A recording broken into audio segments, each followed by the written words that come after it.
नमस्कार दोस्तों, स्वागत है आप सभी का मेघा के स्मार्ट गार्डन में। चलिए दोस्तों, अपने गार्डन की सैर भी करवाती हूँ और अपडेट भी आपके साथ शेयर करती हूँ।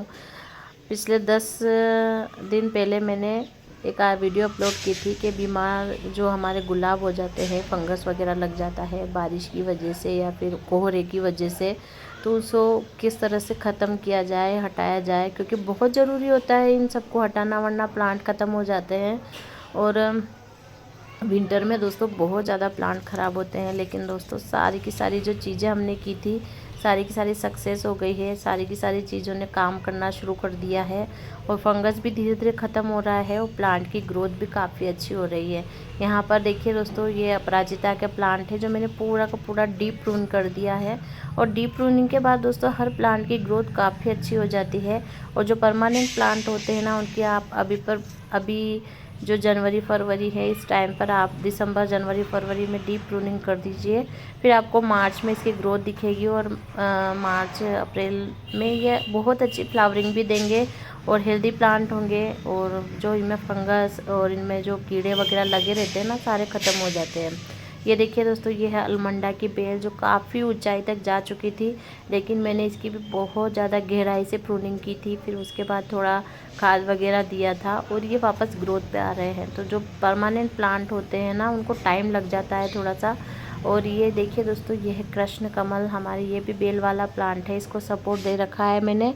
और ये है हमारे गुलाब के प्लांट जो काफ़ी हेल्दी हो गए हैं। अगर बंदरों ने इनको बख्शा तो इनमें फूल भी अच्छे खासे खिलेंगे। अब बंदरों की वजह से मैं गुलाब ना लगाऊं, ऐसा तो हो नहीं सकता। तो दोस्तों फूल तो कम ही देखने को मिलते हैं, लेकिन फिर भी शौक जिंदा है। ये देखिए यहाँ पर पुदीना, इतनी ठंड, कड़ाके की ठंड में मैंने पुदीना ग्रो करने की कोशिश की थी और मैं कामयाब हो गई। तो दोस्तों कोशिश करते रहिए और कोशिश करने वालों की कभी हार नहीं होती है। और मैं ये जो मंत्र है अपने आप में दोहराती रहती हूँ। आप देखिए दोस्तों, ये है पिंक टिकोमा और ये सारे के सारे प्लांट बिल्कुल हार्डी प्लांट होते हैं, परमानेंट प्लांट होते हैं। और इनकी अगर आप चाहते हैं कि छोटे पॉट में भी ये बहुत सारे फ्लावर्स दें हमको, तो आप इनकी प्रूनिंग करते रहिए। तो क्या होगा, एक ब्रांच से चार चार ब्रांच निकलेगी, 4 से 8। तो इस तरह से प्लांट छोटे में ही घना होता जाएगा। फिर आप जो रूट बहुत ज़्यादा फैल जाती है, जड़ें बहुत ज़्यादा फैल जाती है, तो उनकी भी प्रूनिंग करते रहिए। तो बस सालों साल ये प्लांट जो है चलते रहते हैं। ये कुबेर का प्लांट है भाई, पैसा बरसने वाला है मेरे घर पे तो कुबेर प्लांट आप ज़रूर लगाइए। बहुत महंगा सा प्लांट आता है ये। बहुत हसरत थी मेरी ये प्लांट लगाने की, लेकिन मिल नहीं रहा था। 300-400 रुपये में कौन ख़रीदेगा। तो मैंने फिर हमारे पास में एक आंटी रहते हैं, तो वो बेबी प्लांट निकलते रहते हैं, उन्होंने निकाल के दिया। तो ये इनके प्रत्येक मतलब मैं क्या बोलूँ, कुछ न कुछ वजह हो ही जाती है जिससे मेरे पास पौधे खींच कर आ ही जाते हैं। मतलब उनके शिफ्टिंग चल रही थी तो उसमें से गिर कर टूट गया और उन्होंने फिर मेरे को दे दिया। तो ये देखिए दोस्तों, ये है हमारी जो है लहसुन या बेल इसको बोलते हैं। इसमें भी बहुत प्यारे प्यारे फूल खिलते हैं, लेकिन इसकी तो देखभाल मैं कर भी नहीं पा रही हूँ, क्योंकि प्लांट इतने हो गए हैं, एक एक प्लांट पर काम करना बहुत मुश्किल हो रहा है। विंटर के जो प्लांट है ना, वो उन पर भी ध्यान देना पड़ रहा है। आप देख सकते हैं कि चारों तरफ कोहरा ही कोहरा है, दिन भर गीला गीला रहता है। अभी मैं 4-5 दिन में पानी दे रही हूँ। तो जब मुझे लगता है कि मिट्टी सूख रही है, हल्की फुल्की धूप भी निकल आती है, जैसे 12-1 बजे तक। ये देखिए दोस्तों, नेस्टेशियम और कोसमोस, और नेस्टेशियम की पत्तियाँ कितनी प्यारी सी होती है। और देखिए ये जब हम बीज से प्लांट लगाते हैं, आपके सामने उसमें से 2 पत्तियाँ निकली, 2 की 4 हुई, 4 की 6 हुई, 6 की 8 हुई। और जब प्लांट घना होने लग गया, कितना अच्छा लगता है। ये देखिए कोसमोस के बीज मैं जो बीज निकलते हैं इधर उधर डालती रहती हूँ, तो ग्रो हो जाते हैं। फिर ये देखिए डहेलिया, तो यहाँ से हमने कटिंग निकाल कर लगाई थी दोस्तों, आपको पता ही है। और आप देखिए इसकी ग्रोथ शुरू हो गई है। तो विंटर के जो प्लांट होते हैं वो काफ़ी जल्दी ग्रोथ कर जाते हैं। और अगर हम लिक्विड फर्टिलाइज़र इनमें डालते रहते हैं, जैसे कि मैंने आपको कई बार बताया, सरसों खली काफ़ी अच्छी होती है। देखिए बीज से मैंने जीनिया ग्रो किया था, ये हाइब्रिड वाला जीनिया है। अब देखते हैं हाइब्रिड क्या कमाल करता है, कितने बड़े फूल आते हैं। ये है गजानिया, और गजानिया ये सारे के सारे प्लांट बीज से ही ग्रो हुए हैं। तो काफ़ी टाइम लग रहा है, लेकिन मुझे बहुत सुकून मिल रहा है कि मैंने जो बीज ग्रो किए थे वो सारे के सारे ग्रो हो गए हैं, मतलब ज़्यादा उग गए हैं, उनके पौधे निकल आए हैं। अब पौधे आए हैं तो फूल भी खिली जाएंगे। और ये है दोस्तों, ये यहाँ पर इसका नाम मुझे अभी नहीं आ रहा है, जब भी याद आएगा बताऊंगी। ये बहुत सारे प्लांट लगे हुए हैं, जैसे जैसे बड़े होते जाएंगे फूल खिलते जाएंगे। अभी तो बहुत टाइम है, मार्च अप्रैल मई तक भी फूल आ सकते हैं इनमें।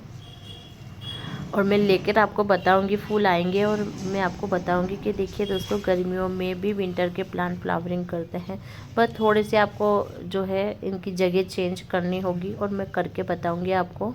और दोस्तों, मैं बहुत ज़्यादा लेट हो गई हूँ और मैंने बहुत कोशिश की थी पहले। और ये देखिए दोस्तों, ये है कैबेज, नहीं ऑर्नामेंटल कैबेज है ना, मैंने सर्च किया था इसका नाम।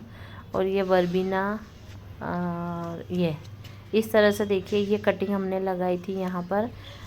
ये गाजर देखिए दोस्तों, ये गाजर का जो ऊपर का हिस्सा होता है ना, तो मैंने वैसे ही डाल दिया था और ये ग्रो हो गया है, तो इसको हटा देते हैं वरना सारे प्लांट ख़राब कर देगा। और ये डहेलिया की कटिंग लगी हुई है, ये देखिए छोटे छोटे पॉट में ही इतने सारे प्लांट मैंने लगा दिए हैं। जैसे जैसे बढ़ते जा रहे हैं ना, मैं इनकी शिफ्टिंग करती जा रही हूँ, तो फिर मुझे ज़्यादा ध्यान देने की ज़रूरत नहीं पड़ रही है। डॉग प्लांट है, डॉग फ्लावर का प्लांट है, और ये क्या का है मुझे पता नहीं है। तो अब थोड़ी सी पत्तियाँ बड़ी, मतलब थोड़े से प्लांट बड़े होने लगे ना, तो थोड़ा समझ में आने लगा है कि ये काय का प्लांट है। ये देखिए कॉस्मोस, कितने प्यारे से फ्लावर्स है, ये विंटर कॉस्मोस बोलते हैं इसको।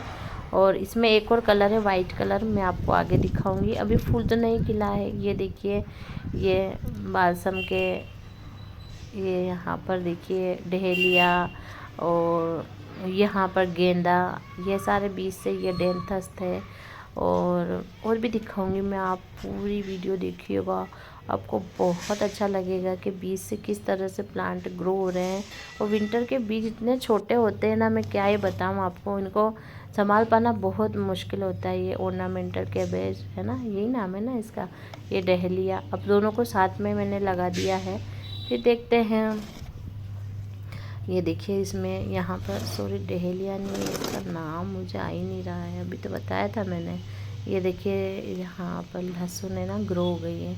अब मेरी क्या आदत है, जो भी चीज़ें निकलती है ना घर से बेकार या कुछ भी, तो मैं फटाफट से लाकर मिट्टी में डाल देती हूँ। और ये देखिए ये भी ग्रो होने लग गई, मेथी है जो हाँ ये देखिए ये भी लहसुन है।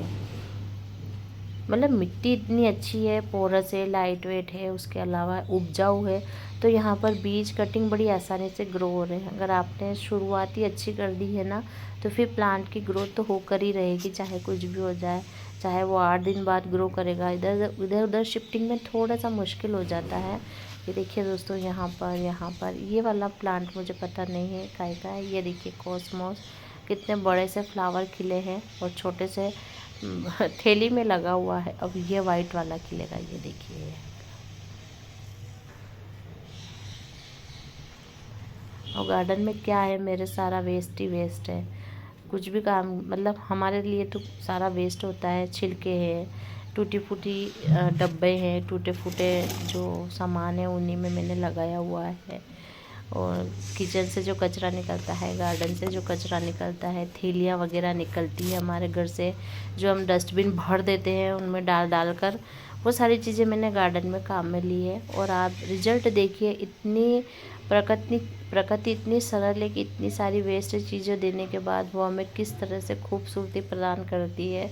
इतनी सुंदर सुंदर फूल देती है, इतनी प्यारी प्यारी सी पत्तियाँ होती है, और इसके साथ में दोस्तों भरपूर मात्रा में इनसे हमें ऑक्सीजन मिलती है। और सबसे ज़्यादा दोस्तों सुकून मिलता है इनको देखकर, कि देखिए कितने प्यारे से लग रहे हैं। और दोस्तों कुछ पल अपने गार्डन में जब मैं बैठती हूँ ना, तो सारी टेंशन मेरी जाने कहाँ चली जाती है, मैं सभी को भूल जाती हूँ लगभग एक तरह से, आप ये मानिएगा। ये है गुल मेहंदी, और ये है हमारे लहसुन के प्लांट जो हमने ग्रो किए थे। और दोस्तों काफ़ी अच्छा रिजल्ट निकल रहा है। मैं अब की बार फिर कोशिश करूँगी कि मैं सब्जियों को भी ग्रो करूँ, जो समर की सब्जियां हैं मैं उनको ग्रो करने की कोशिश करूँगी। और बंदरों से भी ख्याल क्या है, कभी कभी तो पता ही नहीं चलता है कि बंदर आ गए हैं, तो थोड़ा वो खाएंगे, थोड़ा हम खाएंगे, देखते हैं कितना कर पाती हूँ, कोशिश करना हमारा काम है। ये देखिए ये यहाँ पर भी। तो इस तरह से दोस्तों गार्डन तो अभी पूरा का पूरा प्लांट से भरा हुआ है। और गुलदावरी कहाँ गायब हो गई, मैं आपको गुलदावरी तो मैं दिखाई नहीं रही हूँ, तो आपको दिखाऊंगी मैं गुलदावरी क्या कर रही है, गुलदावरी में क्या हो रहा है, मतलब क्रिसेंथेमम के जो प्लांट है वो कहाँ पर गए हैं। तो यहाँ पर तो आप देखिए दोस्तों बोगनविलिया, ये कुछ और कॉस्मोस के प्लांट। अभी मैं बहुत सारी चीज़ें दिखाने वाली हूँ, जाना नहीं है कहाँ पर, पूरा गार्डन देखिए। ये सब चीज़ें आप लोगों के लिए ही है। और ये देखिए कितनी ढेरों कलियाँ आ रही है। और ये यहाँ पर भी देखिए, ये हमारा यहाँ से कटिंग निकाली थी ना हमने गेंदा की, तो एक कटिंग निकाली थी, 2 और यहाँ से ये ब्रांच निकल कर आ गई है, आ गई ना। ये देखिए यहाँ पर ये डहेलिया है, ये डहेलिया की यहाँ से निकाली थी, अभी इसमें ग्रोथ शुरू नहीं हुई है। जो भी है आपके सामने है, मैंने जो भी रिपोर्टिंग करती हूँ आपको मैं शेयर करती हूँ, मेरा गार्डन दिखाती हूँ आपको। देख लीजिए कितने छोटे छोटे पॉट में किस तरह से मैं रिपोर्टिंग करती हूँ। और जो मैंने वेस्ट जो चीज़ें, मेरे लिए तो वेस्ट नहीं है लेकिन बोलना पड़ता है, मतलब सोना है एक तरह काला सोना। जो चीज़ें दबाई थी ना वो काले सोने में परिवर्तित हो गई है, मतलब खाद बन गई है। तो ये प्लांट के लिए काफ़ी अच्छी है। अब मुझे बार बार बहुत ज़्यादा खाद देने की ज़रूरत नहीं होती है। लिक्विड फर्टिलाइज़र दिया तो दिया, नहीं भी दिया तो कोई बात नहीं, मुझे जब टाइम मिल जाता है तो मैं ये काम कर देती हूँ। वरना दोस्तों सिर्फ मैं पानी देकर चली जाती हूँ। सुबह मैं आती हूँ थोड़ी देर के लिए, अपने पौधों के साथ बैठती हूँ और फिर मैं चली जाती हूँ। 3-4 दिन में पानी दे देती हूँ और यही मेरे लिए बहुत काफ़ी है। प्लांट ने भी मेरा पूरा साथ दिया है हमेशा। ये देखिए अलमंडा, जो बैगनी कलर के फूल होते हैं बड़े बड़े से, उनका प्लांट मैंने डीप प्रून कर दिया था और ग्रोथ आप देख सकते हैं। मतलब इतनी ठंड में भी प्लांट की ग्रोथ आप देखिए किस तरह से हो रही है। तो ये सारा खान पान का कमाल है। प्लांट को धूप मिल रही है भरपूर मात्रा में, फंगस से बचा कर रख रही हूँ, तो ये काफ़ी होता है। आप अपने प्लांट की देखभाल कीजिए, प्यार कीजिए, साथ में हाथ लगाकर टच कीजिए, ये आपको बहुत बहुत मतलब जो है सुकून देगा। और साथ में दोस्तों अटैचमेंट भी हो जाता है इनसे। आप सोच रहे होंगे क्या बातें चल रही है ये, लेकिन मेरा थोड़ा ज़्यादा ही लगाव हो अपने प्लांट से। ये देखिए दोस्तों, ये आप सोचेंगे नहीं, टीवी वगैरह में एड वगैरह आते हैं ना, इसमें प्लांट लगे होते हैं पीछे बैकग्राउंड में। तो मैं आगे की चीज़ें देखती नहीं हूँ, मेरे पीछे नज़र चली जाती है मेरी, कौन सा प्लांट लगा हुआ है क्या है। ये देखिए दोस्तों गुलदावरी को मैंने कट कर दिया है। बहुत सारे प्लांट को मैंने खाद भी दी है कि जिससे अगर इनका मन हो जाए तो एक बार और फ्लावरिंग हो जाए, और नहीं भी तो कोई बात नहीं, हम अगले साल के लिए इनको सेव करके रखेंगे। तो अभी तो खाद दी है मैंने, बहुत सारे प्लांट को दी है, बहुत सारे प्लांट जो है ऐसे ही रखे हैं। लेकिन मैंने लगभग सभी प्लांट की जो है इस तरह से कटाई छटाई कर दी है। बहुत ज़्यादा बारिश हुई थी ना, तो इसकी वजह से थोड़ा सा फूल मुरझा से गए थे। यहाँ पर देखिए दोस्तों, ये प्यारा सा हमारा जो हिबिस्कस है, हाइब्रिड हिबिस्कस है। ये देखिए एक और देखिए, यहाँ पर ये कलांचो, और अभी तक इसमें फूल नहीं खिल पाए हैं, अभी कलियाँ ही चल रही है। तो जब भी धूप आती है ना, तो मैं सामने ही धूप में रखा है इनको। पूरा गार्डन देख लीजिए दोस्तों, इस तरह से अभी पूरा गार्डन जो है अच्छे से ग्रो कर रहा है। थोड़ा सा मौसम का प्रभाव तो पड़ता ही है। अब देखिए आपको दिखाती हूँ, जीनिया का एक फूल मैंने सूखा हुआ इसमें डाला था।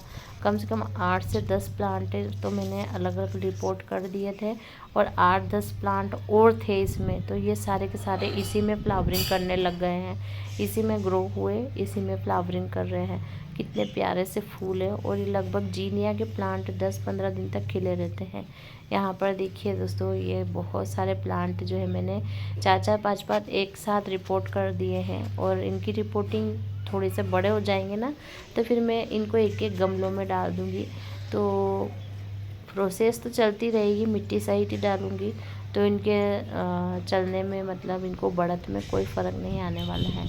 तो दोस्तों इस तरह से मेरा गार्डन चल रहा है। आपको मेरा गार्डन कैसा लगा, मेरी गार्डनिंग का तरीका कैसा लगा, तो आप शेयर ज़रूर कीजिए कमेंट करके। तो धन्यवाद दोस्तों, आप सभी का बहुत बहुत।